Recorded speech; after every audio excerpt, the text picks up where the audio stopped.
Napasugod nga po ang News TV Quick Response Team dito sa Victoria, Laguna matapos pumutok ang balitang naaresto na ng mga otoridad ang pangunahing sospek sa pagpatay sa isang guro nitong nakalipas na araw dito po sa Victoria.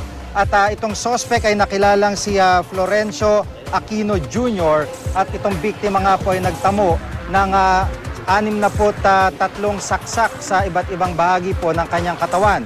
Ayon po sa investigasyon, lumalabas na ito pong tricycle driver na si Aquino ang nagsakay sa biktima at isa po sa mga impormasyon na kuha ng mga otoridad ay posible raw na pang-hold up ang pangunahing motibo ng suspect kaya nagawa nito ang krimen. Kanina nga po ay mismong si Laguna Governor E.R. Ejercito nagrap sa media sa suspect sa pagpatay sa guro. Nahuli ang suspect na si Florencio Aquino Jr. kagabi sa Alabang matapos siyang ituro ng 3 saksi. Nakita raw ng 3 biktimang si Antonina Labing na sakay ng tricycle ni Aquino ilang oras bago natagpuan ang kanyang bangkay.